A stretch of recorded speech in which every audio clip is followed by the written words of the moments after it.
네, 오늘 2024년 첫 수요일 저녁에 예배 나오신 우리 모든 성도님들 환영하고 또 감사합니다. 우리 2024년도 수요 예배도 여러분들이 중심이 돼서 여러분들이 마중물이 돼서 많이 모이고 또 큰 은혜를 경험하는 수요 예배가 될 수 있기를 바랍니다.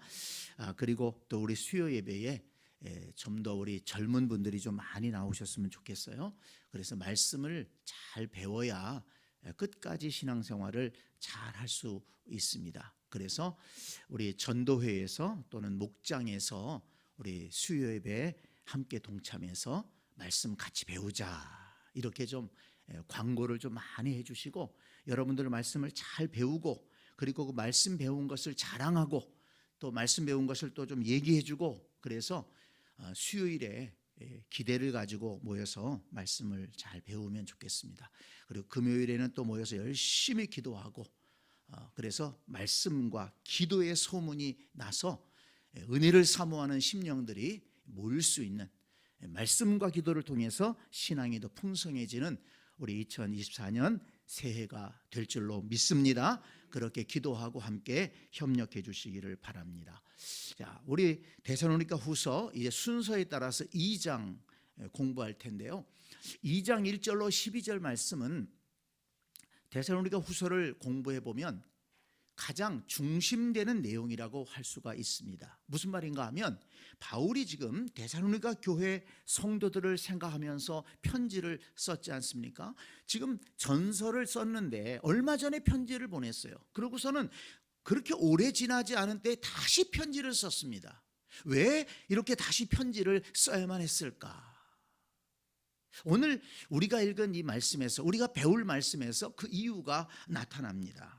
그건 뭔가 하면 데살로니가 교회 성도들의 신앙을 위협하는 것 가운데 박해와 환난이 있었습니다.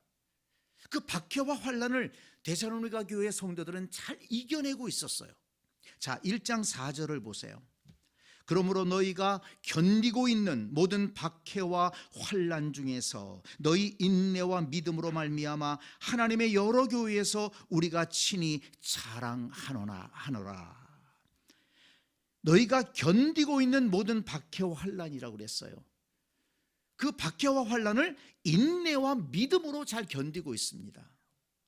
이것을 다른 모든 교회에 지금 자랑했다고 그랬습니다. 박해와 환난을 잘 이겨내고 있어요.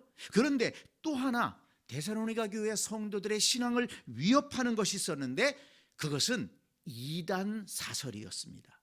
거짓 선지자들이 거짓 전도자들이 돌아다니면서 주의 말씀을 왜곡하고 그리고 잘못된 복음을 가르치고 있는 것입니다.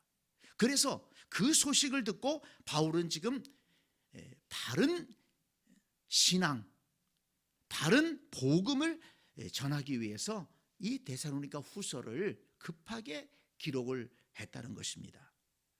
그래서 2장 3절에 보니까 뭐라고 말씀했습니까? 누가 어떻게 하여도 너희가 미혹되지 말라. 이게 여기 중심, 핵심 되는 말씀입니다. 자, 우리 한번 따라서 할까요? 누가 어떻게 하여도 너희가 미혹되지 말라.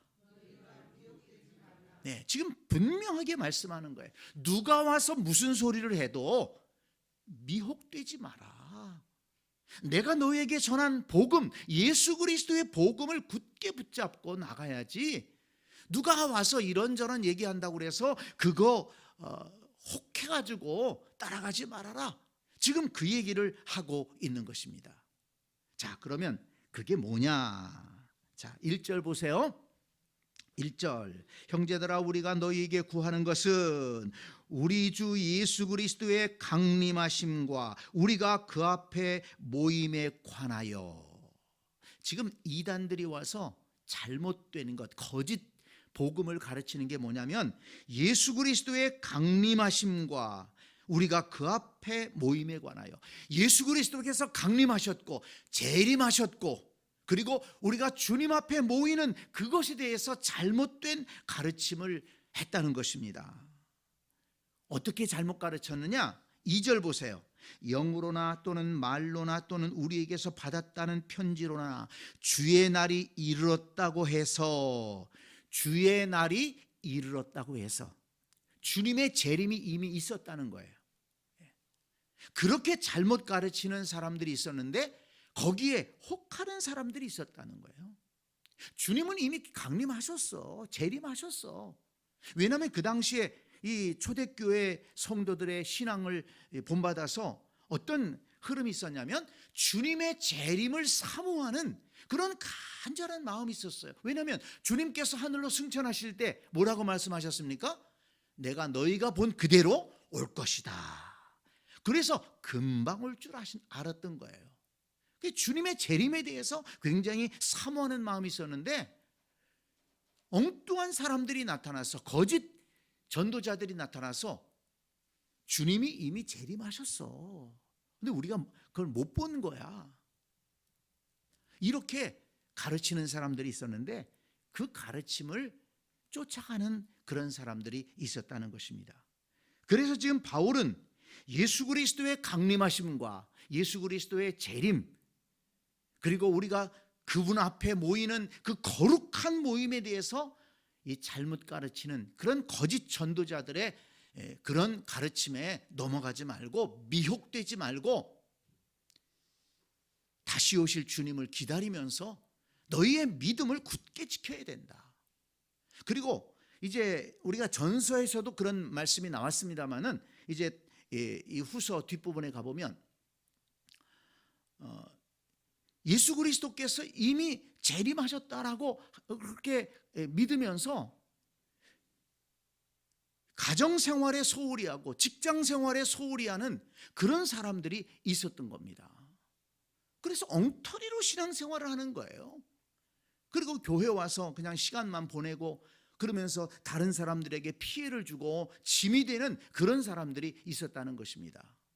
그래서 바울은 재림하실 예수님을 바라보면서 굳게 믿음을 지키고 가정을 지키고 또 직장 생활하면서 바르게 신앙생활해야 된다. 이거를 강조하기 위해서, 가르치기 위해서 이 데살로니가 후서를 기록했다는 것입니다.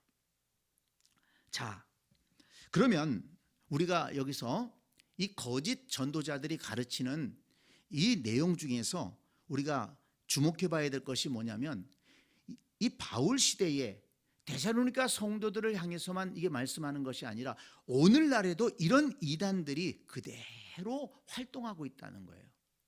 어떤 면에서 그렇습니까? 자, 2절을 보세요. 그 거짓 전도자들이 뭐라고 얘기합니까? 영으로나 또는 말로나 또는 우리에게서 받았다는 편지로나. 그러니까 이단들이 주장하는 근거가 뭡니까? 영으로나, 이건 성령의 감동을 받았다는 거예요. 성령께서 나에게 말씀하셨다는 거예요. 여러분, 요즘에 이단들도 그러죠. 내가 하나님의 계시를 직접 받았어. 직접 받았어. 여러분, 하나님의 계시를 직접 받았다라고 얘기하는 사람들이 있다고 하면 뭐라고 얘기하면 되냐면 뻥이지요. 뻥이지요. 그렇게 얘기하세요. 하나님의 계시를 직접 받았다. 내가 계시록을 직접, 계시록의 해석을, 계시록의 모든 내용을 내가 직접 하나님으로부터 받았고 하나님이 밝히 보여주셨다. 이렇게 주장하는 이단들이 지금도 많이 있습니다. 특별히 신천지에서 그걸 이만희가 그렇게 얘기를 하죠.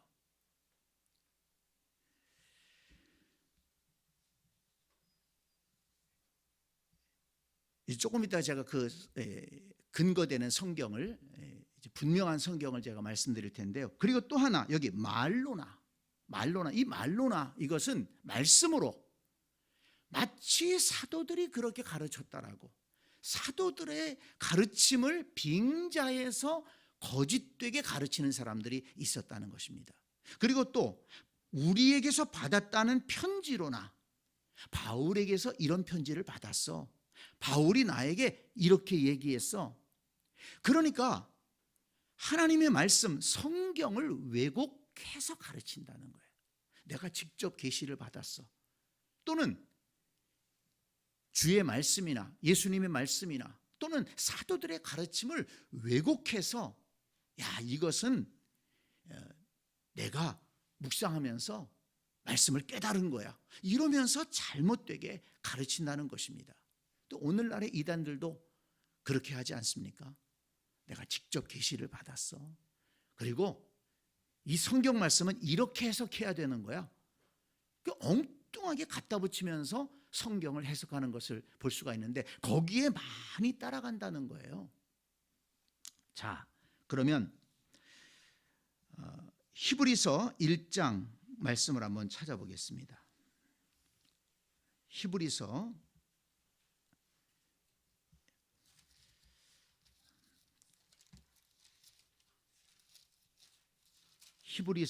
1장을 한번 찾아보세요. 이단들에게 대처하는 가장 아주 참 확실한 말씀이 거기 나오는데요. 히브리서 1장 1절부터 1절 2절을 보겠습니다. 히브리서 1장 1절 2절 잘 보세요. 옛적에 선지자들을 통하여 여러 부분과 여러 모양으로 우리 조상들에게 말씀하신 하나님이, 그렇죠, 옛적에 하나님께서 선지자들을 통해 말씀하셨어요. 그리고 또 우주 만물을 통해 말씀하셨고 또 이전에는 직접 계시로도 말씀을 해 주셨습니다. 그런데 이 모든 날 마지막에는 아들을 통하여 우리에게 말씀하셨으니, 누구를 통하여?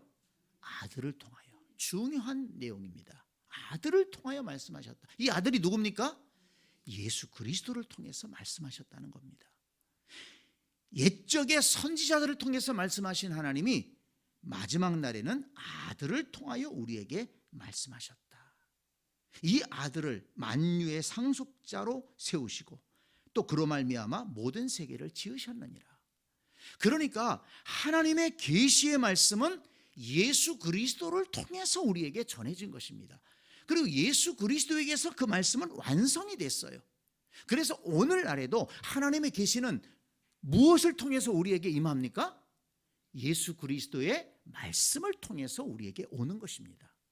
예수 그리스도의 말씀을 벗어나서 하나님이 우리에게 말씀 주시는 게 없다는 것입니다. 그것이 성경의 가르침이에요.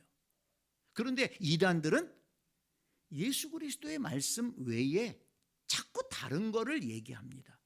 그리고 그 말씀 가운데 어느 한 부분만 강조하고 한 부분만 떼다가 그것을 엉뚱하게 갖다 붙이면서 그렇게 사람들을 미혹하는 것을 볼 수가 있습니다. 그래서 여러분, 분명한 것은 뭐냐면 여기 바울이 누가 어떻게 하여도 너희가 미혹되지 마라, 누가 뭐라고 얘기해도 미혹되지 마라, 오직 예수 그리스도의 말씀만을 붙들고 나아가라, 지금 이것을 강조하는 것입니다. 그래서 다시 한번 강조합니다마는 오늘날에도 소위 직통계시 받았다, 하나님이 나에게 직접 말씀하셨다, 성령의 감동을 내가 직접 받았다, 이렇게 얘기하는 사람이 있으면 다 거짓된 선지자다. 100%입니다. 100%예요. 그리고 말씀을 왜곡하는 것, 근데 이것을 분별하기가 어렵다는 거예요. 그래서 우리가 말씀을 공부해야 됩니다. 그래서 어느 한 군데만이 아니라 창세기부터 계시록까지 쭉 말씀을 공부해서, 그리고 여기에 신학적인 이런 뒷받침이 돼서 이 성경 전체를 통해서 하나님이 우리에게 주시는 말씀이 무엇인가를 깨달을 때 우리가 잘못된 그런 잘못된 신앙에 넘어가지 않을 수 있는 겁니다. 그래서 우리가 교회에서 이 말씀을 듣고 꾸준히 말씀을 듣고 성경을 배우는 것이 그래서 중요한 것입니다. 집밥 먹어야 건강하듯이, 그렇잖아요. 누가 뭐라고 그래도 집밥 잘 먹는 사람이 건강한 거예요. 엄마가 해주는 밥 잘 먹어야 건강한 것 아닙니까? 나가서 아무리 뭐 맛있는 음식 먹어도 집밥 잘 먹지 못하는 사람은 건강이 해칠 수가 있습니다. 우리 말씀도 마찬가지입니다. 신앙도 마찬가지입니다. 우리 교회에서 주일날 설교 말씀 듣고 또 수요일에 성경 공부하고 또 기회가 있을 때마다 소그룹에서 이렇게 말씀을 들을 때 그 말씀을 주의 깊게 듣고 마음에 둘 때 우리의 신앙이 건강한 신앙이 될 수가 있는 겁니다. 자, 그러면서 바울은 무엇을 말씀하느냐? 주님께서 강림하실 때는 징조가 있다는 것입니다. 징조가 있다는 거예요. 예수님도 이것을 말씀하셨는데 그것은 이제 나중에 이따가 살펴보기로 하고요. 자, 3절 보세요.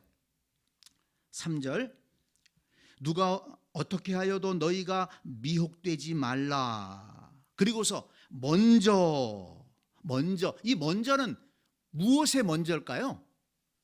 주님이 재림하시기 전에 먼저 이런 일이 있을 것이다. 징조가 있을 거라는 거예요. 그냥 뭐 밑도 끝도 없이 주님 재림하셨다. 나는 봤다. 그런 게 아니라는 것입니다. 먼저 어떤 일이 있을 거라고 했습니까? 배교하는 일이 있을 것이다. 많은 사람들이 주님의 복음을 배교할 겁니다. 교회를 떠날 겁니다. 하나님을 배신하는 일이 일어날 것입니다. 그리고 두 번째, 저 불법의 사람 곧 멸망의 아들이 나타나기 전에는 그날이 이르지 아니하리니. 불법의 사람, 멸망의 아들, 어떤 강력한 그런 적그리스도가 나타난다는 것입니다. 많은 사람들이 배교하면서, 그리고 적그리스도, 강력한 적그리스도가 나타날 것이다. 그런데 그 멸망의 아들은 여기 4절 보세요. 그는 대적하는 자라 신이라고 불리는 모든 것과 숭배함을 받는 것에 대항하여 그 위에 자기를 높이고 하나님의 성전에 앉아 자기를 하나님이라고 내세우느니라. 자기가 하나님이라고 내세울 거라는 거예요. 강력한 적그리스도가 나타날 것을 말씀하고 있습니다. 그런데 그 적그리스도를, 자, 5절 말씀 보세요. 6절, 너희는 지금 그로하여금 그의 때에 나타나게 하려 하여 막는 것이 있는 것을 아나니. 그 적그리스도를 지금 막고 있다는 거예요. 주께서 막고 있다는 것입니다. 그래서 아직 나타나지 않고 있다고 얘기를 합니다. 그리고 7절, 불법의 비밀이 이미 활동하였으나 지금은 그것을 막는 자가 있어 그 중에서 옮겨질 때까지 하리라. 지금 보이지 않게 활동은 하고 있어요. 그렇죠. 마귀 사탄이 사람들의 마음을 빼앗고 미혹하면서 그렇게 활동을 하고 있습니다. 그렇지만 강력한 적그리스도가 나타나는 것은 막고 있다. 막고 있다. 8절, 그때에 불법한 자가 나타나리니. 불법한 자가 나타날 때가 있는 것입니다. 그리고 이제 주께서 강림하시면 그 입의 기운으로 그를 죽이시고 강림하여 나타나심으로 패하리라. 주께서 강림하셔서 그 적그리스도의 세력들은 패하시고 죽일 것이다. 이렇게 말씀하시는 겁니다. 자, 여러분 정리하자면 주께서 강림하시기 전에 징조가 있을 것이다. 대표적인 징조가 많은 사람들이 배교할 것이고 그 말세의 징조죠. 그리고 강력한 적그리스도가 나타날 것이다. 지금은 주께서 주님 강림하실 때까지 그 적그리스도의 나타남을 막고 있다. 그렇지만 보이지 않게 활동하고 있다. 그래서 자, 10절 말씀, 9절 말씀부터 보세요. 우리가 주의해서 봐야 될 말씀입니다. 9절, 악한 자의 나타남은 사탄의 활동을 따라 모든 능력과 표적과 거짓 기적과 불의의 모든 속임으로 멸망하는 자들에게 있으리니 이는 그들이 진리의 사랑을 받지 아니하여 구원함을 받지 못함이라. 이러므로 하나님이 미혹의 역사를 그들에게 보내사 거짓 것을 믿게 하심은 그랬습니다. 아직 강력한 적그리스도가 나타나지 않았지만은 그러나 악한 자들이 이렇게 사탄의 활동과 함께 지금 역사하고 있다는 것입니다. 그래서 진리의 사랑을 받지 아니하는 이 진리의 사랑이 무엇입니까? 예수 그리스도를 영접하고 그 예수 그리스도의 사랑을 받지 않는 자들의 마음을 빼앗아가고 있는 것입니다. 그들을 미혹하고 있는 거예요. 그래서 거짓 것을 믿게 한다는 것입니다. 11절에 거짓 것을 믿게 하신다. 그런데 그들은 어떻게 됩니까? 12절 보세요. 진리를 믿지 않고 불의를 좋아하는 모든 자들로 하여금 심판을 받게 하려 하심이라. 10절 마지막에는 구원함을 받지 못함이라 그랬고 12절 마지막에는 심판을 받게 하려 하심이라. 결국은 그 거짓 가르침에 넘어간 자들은 구원을 받지 못하고 심판을 받을 것이다. 이렇게 말씀을 하고 있습니다. 이 바울의 가르침을 통해서 우리 다시 한번 정리하면 예수 그리스도의 강림하시기 전에 분명한 징조가 있다. 그 징조의 대표적인 것이 뭐라고 그랬습니까? 배교하는 것이 있고 그 다음에 강력한 적그리스도가 나타날 것이다. 그런데 이것은 바울의 가르침이 아니에요. 우리가 알 겁니다. 기억하실 거예요. 이것은 예수님이 미리 말씀하신 겁니다. 그러니까 바울도 이런 것을 가르칠 때 내가 직통으로 받아서 이렇게 얘기 안 하는 거예요. 예수 그리스도께서 말씀하신 것을 바울은 가르치는 것입니다. 자, 그것을 우리가 한번 확인하겠습니다. 마태복음 24장.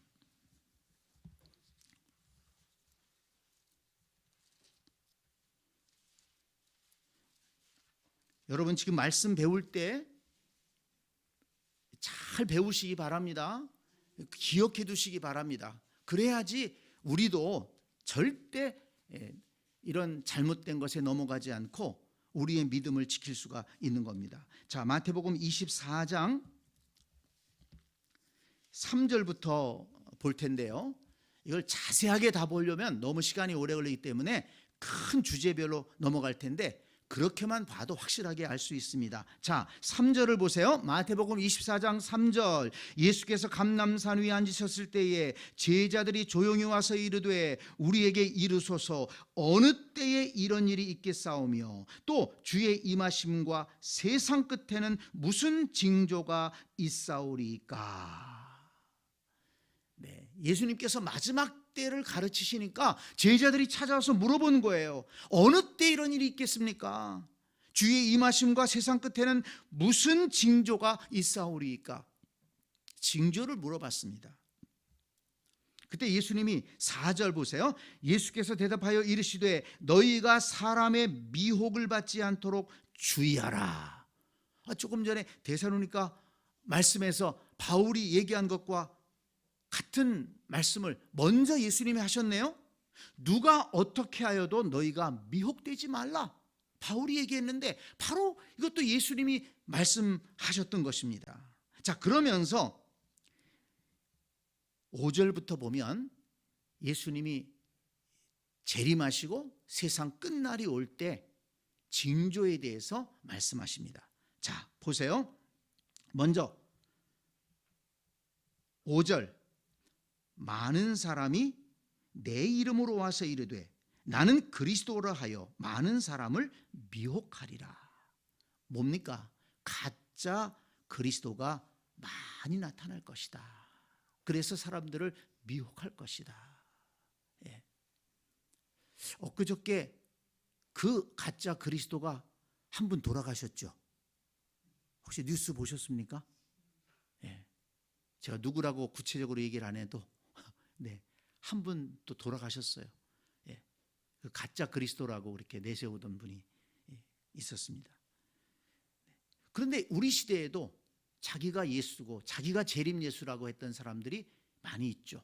이미 돌아가신 분도 계시고, 여기 안상홍 증인회, 그걸 이름은 이제 하나님의 세계 복음 선교회인가요? 하나님의 교회. 그래서 지금 많이 있는데, 그 교주되는 안상홍 씨가 돌아가셨잖아요. 그리고 지금은 그 부인 되는 장길자 씨가 교주가 돼가지고 어머니 하나님이라고 그래서 가르치지 않습니까? 아니, 재림하신 예수님이 왜 돌아가십니까? 지금 있는 그런 이단들도 가만히 보세요. 다 이제 조금 있으면 돌아가실 거예요. 그 주님이 오지 않으신다면. 저 부천에 가면 아직도 그 신앙촌 있잖아요. 박태선, 그분도 돌아가신 지 오래됐잖아요. 자기가 그리스도라고 했는데 다 세상 떠나고 있어요. 근데 이 시대에도 많은 그런 사람들을 지금 따라가는 사람들이 있다는 게 문제가 아닙니까? 그러니까 정신 차리고 이 가짜 그리스도가 나타났을 때 그를 따라가면 안 된다는 것입니다. 자, 23절 24장, 지금 마태복음 24장을 보고 있습니다. 자, 24장 11절에도 거짓 선지자가 많이 일어나 많은 사람을 미혹하겠으며 그랬고, 그래서 23절 말씀 보면 그때의 사람이 너희에게 말하기를 보라 그리스도가 여기 있다 혹은 저기 있다 하여도 믿지 마라. 거짓 그리스도들과 거짓 선지자들이 일어나 큰 표적과 기사를 보여 할 수만 있으면 택하신 자들도 미혹하리라. 네, 그리스도가 여기 있다, 그리스도가 저기 있다, 그렇게 하더라도 절대 따라가거나 믿지 말아라, 이렇게 예수님이 경고하지 않으셨습니까? 26절 보라 그리스도가 광야에 있다 하여도 나가지 말고 보라 골방에 있다 하여도 믿지 말라. 예수님이 미리 경고하신 거예요. 가짜 그리스도가 많이 나타날 것이다. 그게 징조입니다. 그 다음에 두 번째, 세계적인 전쟁과 재난이 있을 것이다.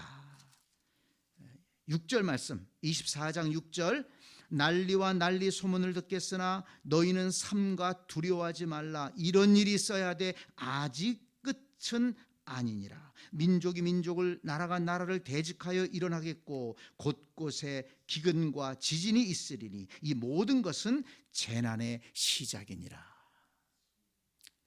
그런데 이 말씀을 보면 지금 세계에서 일어나는 일들을 보면 지금 말세에 가까운 것 같죠. 네, 그렇죠. 말세에 가까운 것 같은 느낌이 들어요.